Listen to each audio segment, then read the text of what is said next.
Tahoe Kim stood at the window of his small apartment and watched the sky turn red. Strange ships, bigger than anything humans had ever built, pushed through the clouds. They were smooth and black, shaped like arrowheads.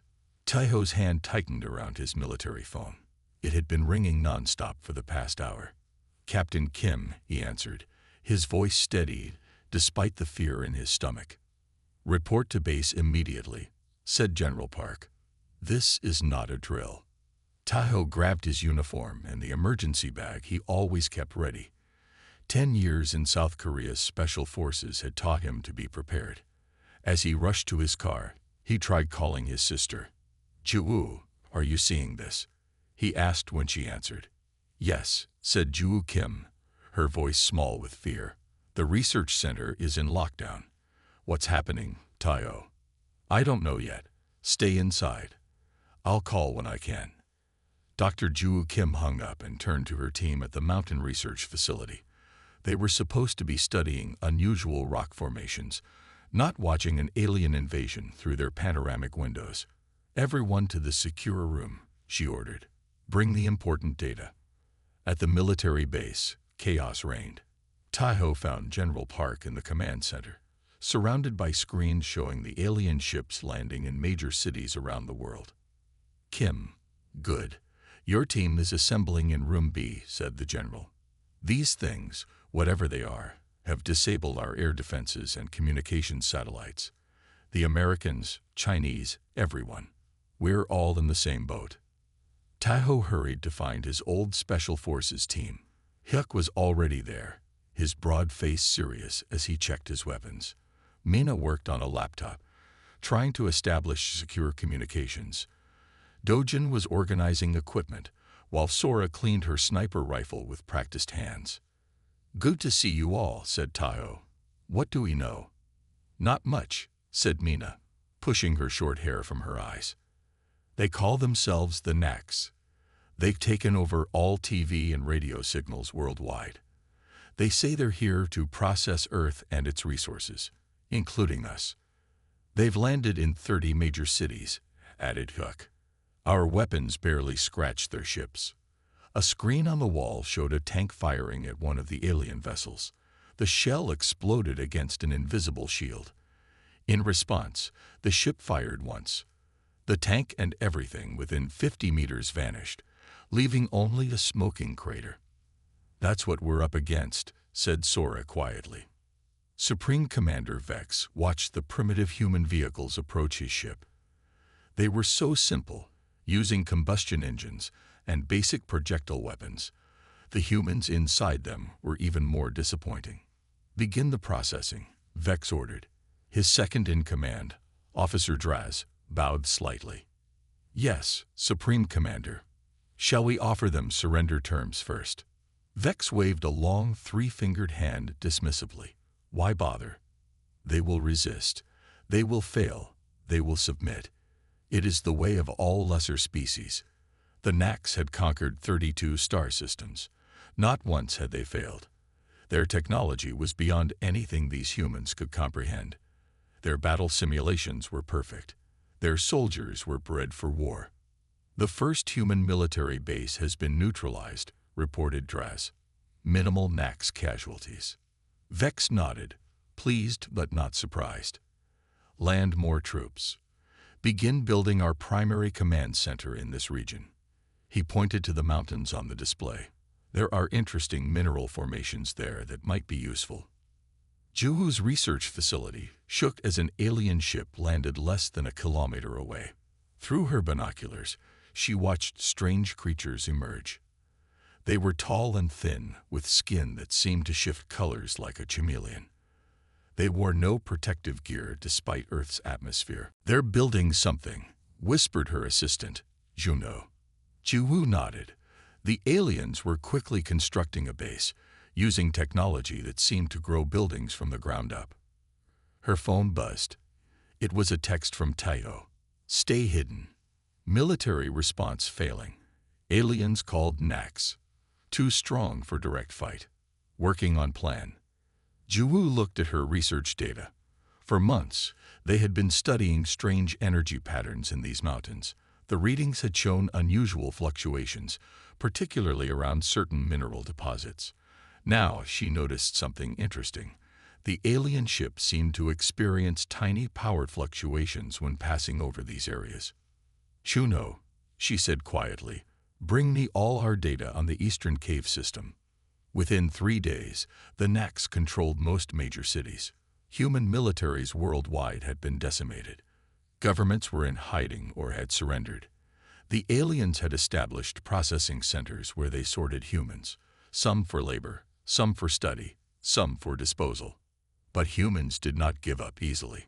Taiho and his team had escaped the military base before it was destroyed. Now they hid in an abandoned subway tunnel beneath Seoul, gathering survivors and weapons.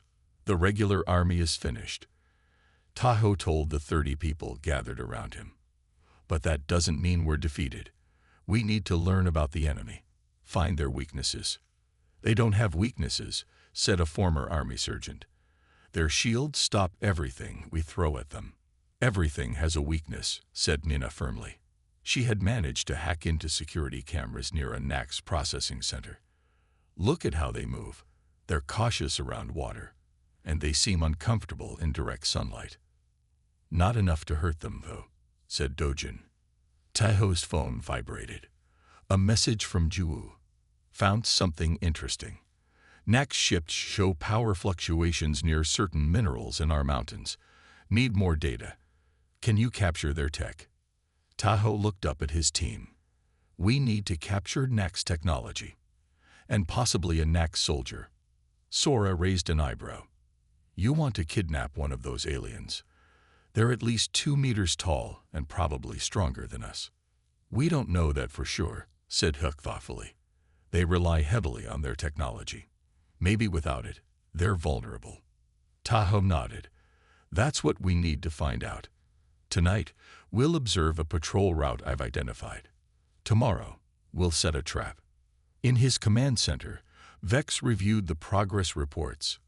Earth was being secured faster than projected. Humans were physically weaker than many species the Nax had conquered. Their technology was primitive. Their military strategies were predictable. Yet something bothered him. There were reports of resistance, of ambushes and sabotage. Most conquered species, once their militaries were defeated, would surrender completely.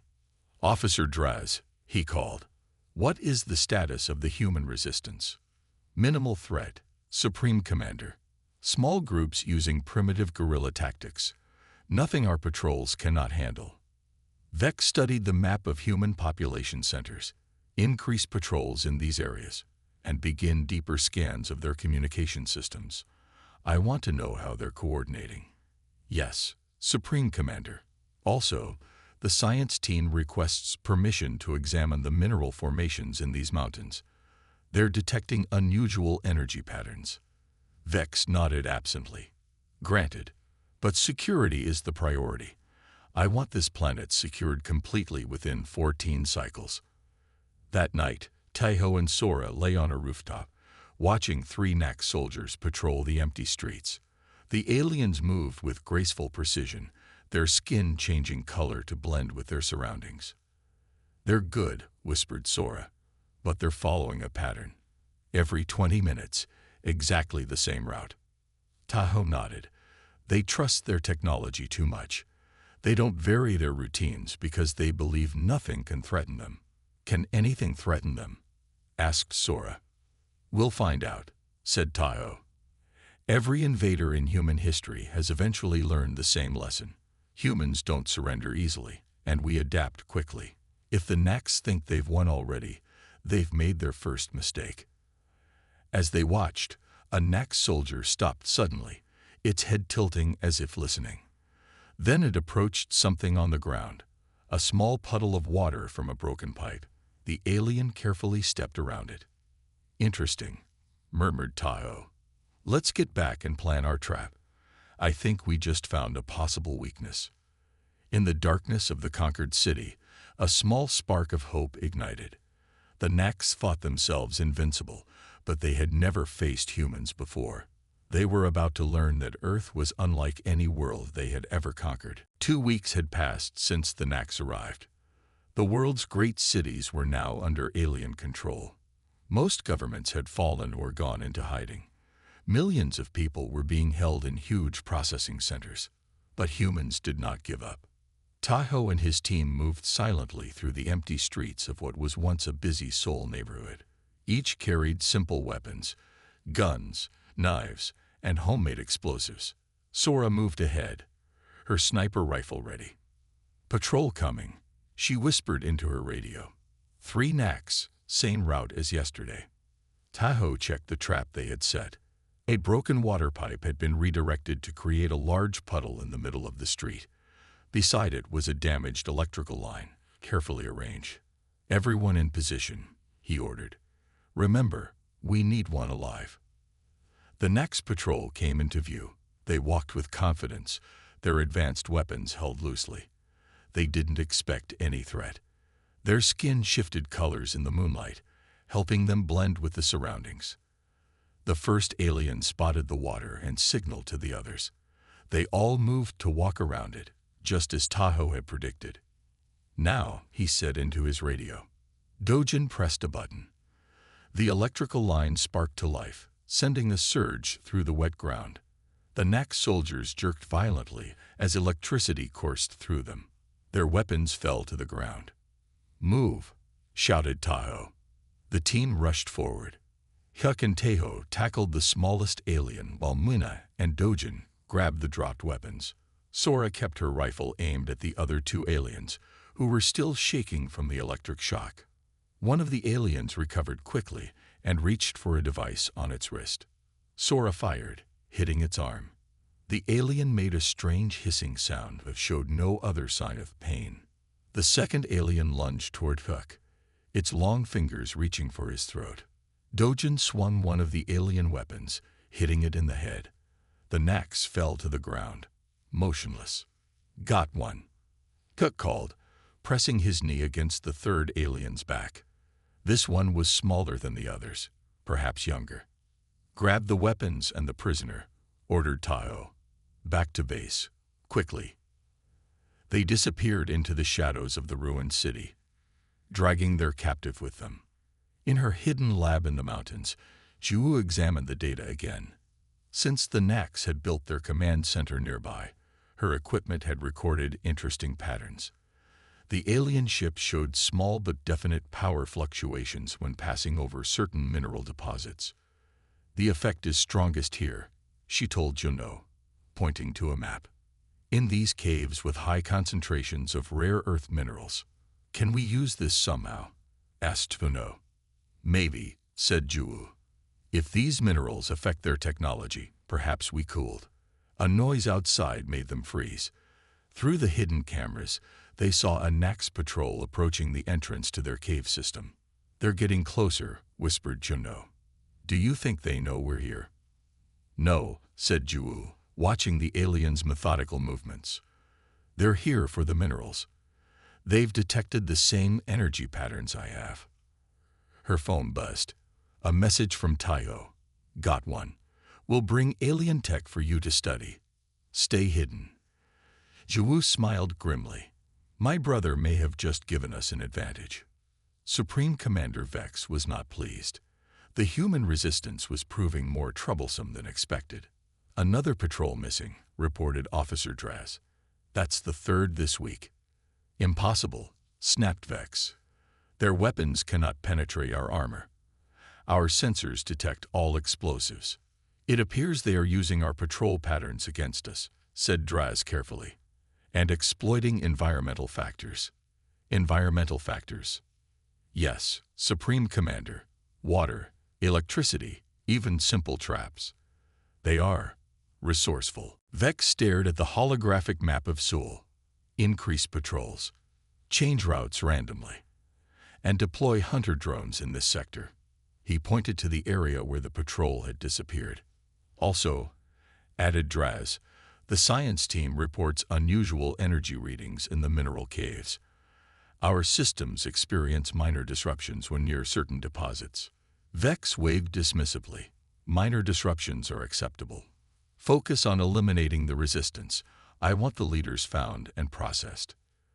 The captured Nax soldier was securely tied to a metal chair in the resistance base beneath the city. It had not spoken, but watched them with large black eyes that blinked sideways. Minna examined the alien weapons they had captured. "Amazing technology," she said. "These aren't just guns. They're connected to the Nax neural network. They respond to their thoughts." "Can humans use them?" asked Tayo. "No, but I might be able to disrupt their signals." Kuk approached the alien prisoner. "We need to communicate with it, learn its weaknesses." The Nax finally spoke, its voice oddly musical. "You have no hope of victory. The Nax are invincible. We have conquered 32 worlds. Yet here you are, captured by primitive humans," said Tayo. "Not so invincible after all." The alien's skin changed color, darkening. "A temporary setback. The Nax Collective will find and destroy you." "Why are you afraid of water?" asked Hook directly. The alien blinked rapidly. "We are not afraid. Water conducts electricity too efficiently for our systems." "Your systems," pressed Tayo. The alien fell silent, realizing it had revealed something important. Minna looked up from the alien device she was studying. "I think I understand. They're cybernetically enhanced. Their bodies are partly machine. Water and strong electrical currents disrupt their internal systems." "What about these minerals my sister mentioned?" asked Tayo. "Let me see the data," said Minna. While they worked, Sora kept watch from their lookout point. "Tayo," she called urgently. "Drones. Many of them, searching the area." "They're looking for their missing soldier," said Dojin. Tayo thought quickly. "We need to move. Gather everything important. Mina, can you use what you've learned to disrupt those drones?" "Maybe," she said. "The alien weapons connect to their network. If I can reverse the signal." "Do it," ordered Tayo. He turned to the alien prisoner. "You're coming with us." The Nax's skin rippled with color changes. "You cannot escape. The Nax are everywhere." "We're humans," said Hook with a grim smile. "Escaping impossible situations is what we do best." Zhuwu and her small team moved deeper into the cave system as Nax forces began to explore the outer tunnels. They carried their most important equipment and research data. "Where are we going?" asked Tuno.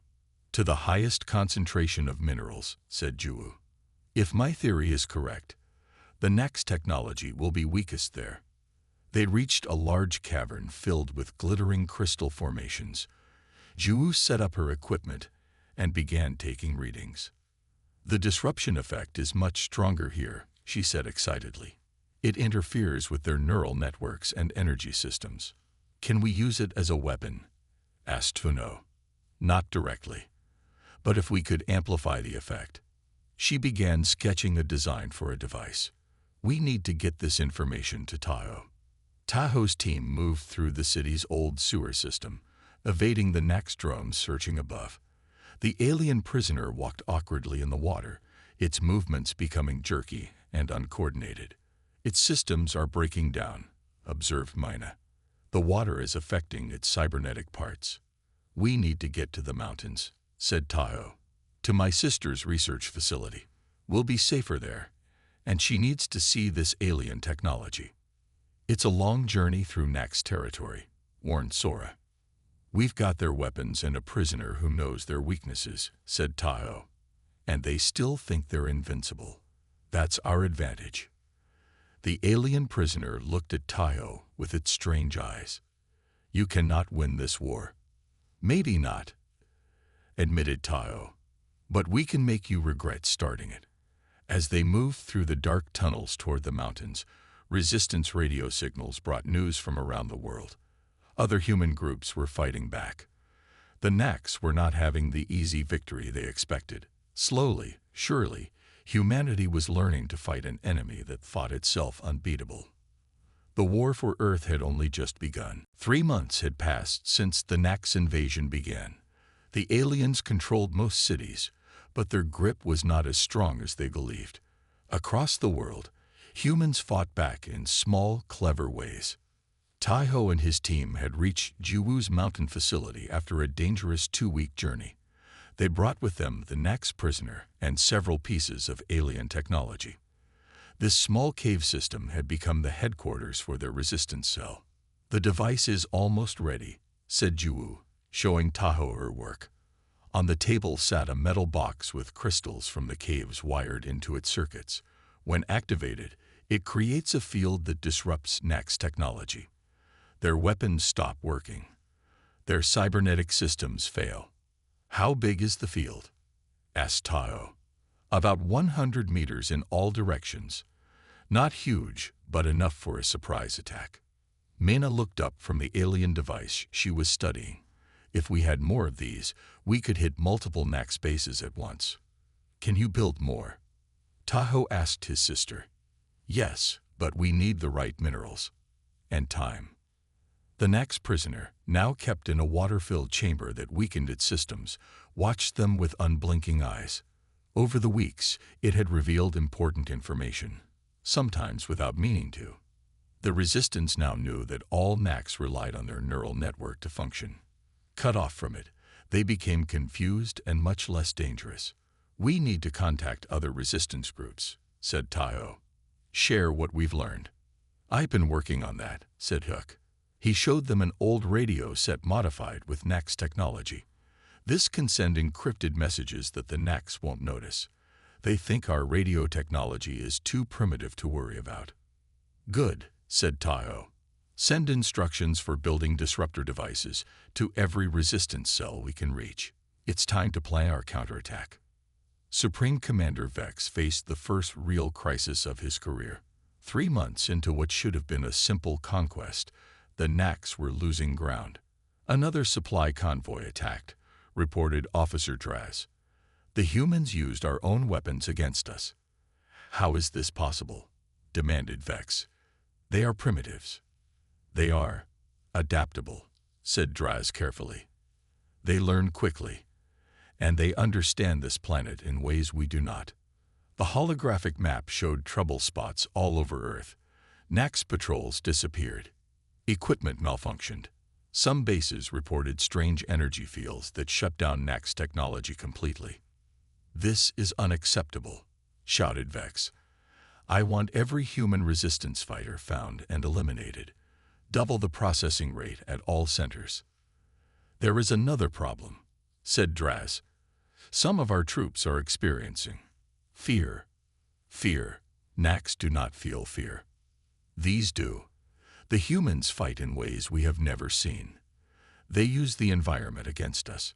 Water, fire, even the planet's natural radiation affects our systems." Vex's skin darkened with rage. "Send in the elite combat units. I want this ended now." Tahoe stood before 200 humans gathered in the large central cave. Some were soldiers, but most were ordinary people. Teachers, workers, students, all now fighters for Earth. "Today we strike back," he said simply. "For 3 months we've studied the enemy. We know their weaknesses now." He showed them Jiwu's disruptor device. "This shuts down Nax technology. We have built 20 of these. Resistance groups around the world have built hundreds more. Our attack has 3 parts," continued Hook. "First, we activate the disruptors at exactly the same time worldwide. Second, we hit their command centers while their weapons are down. Third, we free the humans in the processing centers." Sora stepped forward. "The Nax think they're superior because of their technology. Without it, they're physically weaker than humans. They've never had to fight with their hands or simple weapons. We have been doing that for thousands of years." The crowd murmured in agreement. Hope, almost forgotten in the months of alien rule, began to grow stronger. Jiwu held up a small remote control. "This will activate all 20 disruptors at once. Each team has been assigned a target. You all know what to do." Tahoe looked at the determined faces before him. "The Nax think they're invincible. Today we teach them they're not. Today we show them what humans can do." The attack began at exactly noon. Around the world, disruptor devices were activated near Nax bases, command centers, and ships. The effect was immediate and devastating. In Seoul, Tahoe led the attack on the main Nax command center. As they approached, Jiwoo activated her disruptor. The humming sound of Nax technology went silent. The force fields protecting the base disappeared. "Now," shouted Tahoe. Hundreds of humans rushed forward, armed with simple weapons, bats, pipes, knives, and guns. The Nax guards, suddenly without their advanced weapons, tried to fight back. But their long, thin bodies were not built for physical combat. Inside the command center, confusion reigned. Nax officers frantically tried to restore their systems. None of their technology worked. The neural network that connected all Nax was disrupted. Tahoe and Kuk fought their way to the central control room. There they found Supreme Commander Vex, his skin changing colors rapidly in distress. "Impossible," said Vex when he saw them. "You are primitives. You cannot defeat the Nax." "We just did," said Tahoe. Around the world, the same scene played out. Humans overwhelmed Nax forces deprived of their technological advantages. Processing centers were liberated, freeing thousands of captured humans who immediately joined the fight. The Nax had never faced an enemy like this. On other worlds, taking out a species' technology meant victory. But humans could fight with anything: sticks, stones, fire, their bare hands. And they never stopped, never surrendered. In the mountains near what was once Tokyo, a Nax officer watched in horror as humans swarmed over a disabled ship. "How do they keep fighting?" he asked a subordinate. "We destroyed their militaries. Their governments are gone. They have no central command." "They don't need one," replied the subordinate, who had studied human history. "Each one fights as if the whole war depends on them alone." By nightfall, the tide had turned. Most major Nax bases were under human control. Their ships, without functioning systems, were grounded. The Invincible conquerors were in retreat. In Seoul, Tahoe stood guard over Supreme Commander Vex, now a prisoner in the same cell where they had kept the Nax soldier. "You should have studied us better before you came," said Tahoe. "Humans have been fighting each other and surviving on this harsh planet for thousands of years. We've endured ice ages, plagues, world wars. Did you really think your fancy weapons would be enough?" Vex's skin had turned a dull gray. No species has ever defeated the Nax. "It is not possible." "Welcome to Earth," said Tahoe. "We specialize in doing the impossible." Outside, Jiwoo worked with scientists from around the world, improving the disruptor technology. Soon, they would have devices that could permanently disable Nax ships. "What will we do with the prisoners?" asked Mina, looking at the captured aliens. "Send them home," said Tahoe, "with a message for any other species thinking of invading Earth." "What message?" asked Sora. Tahoe smiled grimly. "That humans are not to be underestimated. That Earth is not an easy target. That if they come here looking for conquest, they'll find something much worse."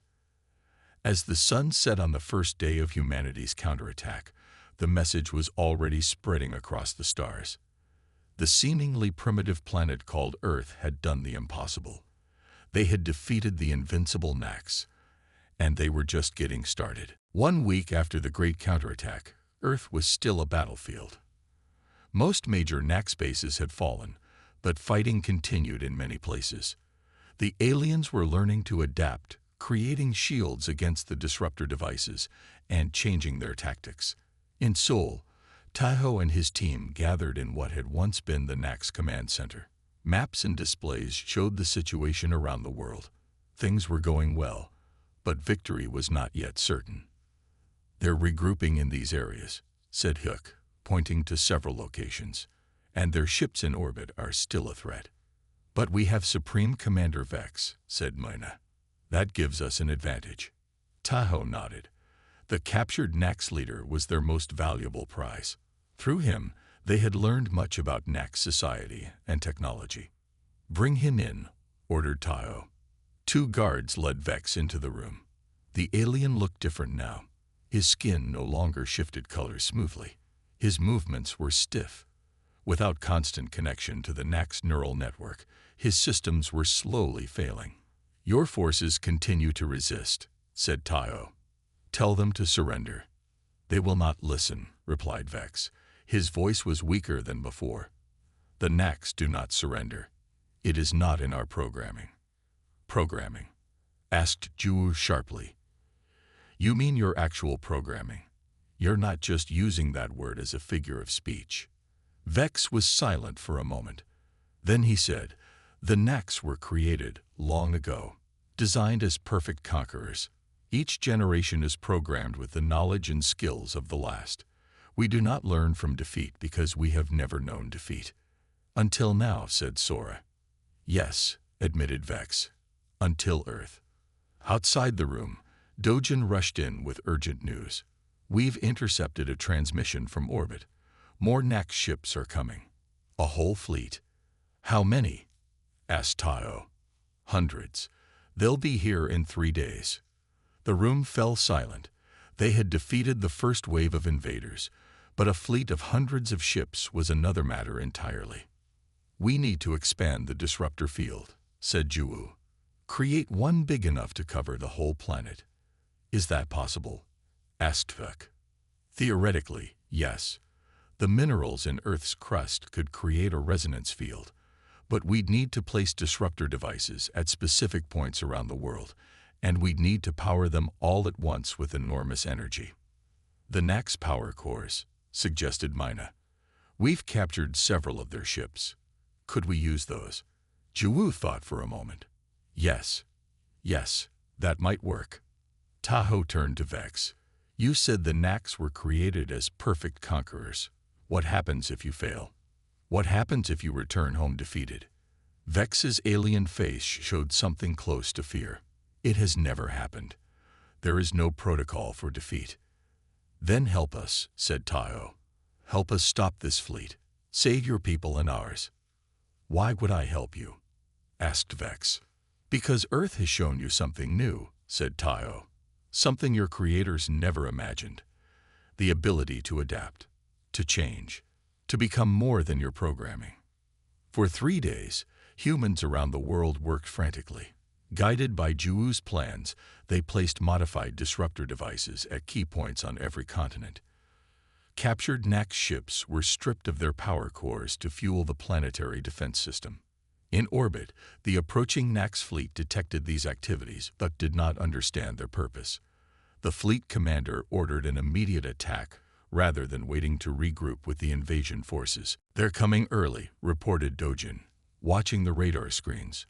"Hundreds of ships entering the atmosphere." "We're not ready," said Juwu frantically. "The Southern Hemisphere stations aren't online yet." "We have to try anyway," ordered Tayo. "Activate the system." Juwu hesitated, then pressed the activation sequence. Around the world, the disruptor devices powered up, drawing energy from the Nax power cores. At first, nothing seemed to happen. Then, high above, the Nax ships began to falter. Some drifted off course. Others struggled to maintain their shields. But many continued their descent, weapons powered and ready. "It's not strong enough," said Juwu in despair. "The field is too weak to stop them all." Vex, who had been watching silently, stepped forward. "Your theory is correct, but your implementation is flawed. The resonance must be tuned to our primary frequency." Everyone stared at the alien commander. "You're helping us?" asked Taho in surprise. "I am. Adapting," said Vex. "Something the Nax have never done before. Perhaps it is time we learned." With Vex's guidance, Juwu quickly recalibrated the system. "Ready?" she asked Tayo. "Do it," he ordered. This time, the effect was immediate and dramatic. Every Nax ship in Earth's atmosphere suddenly lost power. Some crashed into oceans or uninhabited areas. Others managed emergency landings. In orbit, the main fleet stopped dead, all systems disabled. Across the planet, the remaining Nax troops collapsed as their neural network went completely offline for the first time in their species' history. "It worked," whispered Juwu in amazement. "The whole fleet is at our mercy," finished Tayo. He turned to Vex. Why did you help us? The next commander's skin had turned a color they had never seen before, a soft blue, almost peaceful. Because you showed me something my creators never intended for me to see, a choice. The Nax have never had choices before. We have only had programming. And now? Asked Tayo. Now we must learn what it means to choose, to adapt, as humans do. 1 month later, the war was over. Most Nax had been gathered onto their repaired ships, using their own technology against them. Humans had given the aliens a choice: leave peacefully or be destroyed. On a hilltop overlooking Seoul, now being rebuilt, Taeho and his team watched as the last Nax ships prepared to depart. Do you think they'll come back? Asked Sora. Not these ones, said Taeho. They've learned their lesson. But others might. And will be ready, said Hyuk confidently. Jiwoo checked readings on her device. The planetary defense system is stable. Any ship with Nax technology that approaches Earth will be disabled automatically. Taeho watched as Vex, now the leader of the retreat rather than the invasion, approached them. The alien carried a small metallic cube. This contains all Nax star charts, said Vex, offering the cube to Taeho. Coordinates of 32 systems we have conquered, and many more we have not. It also contains a warning about Earth. What warning? Asked Mina. That humans are not to be underestimated.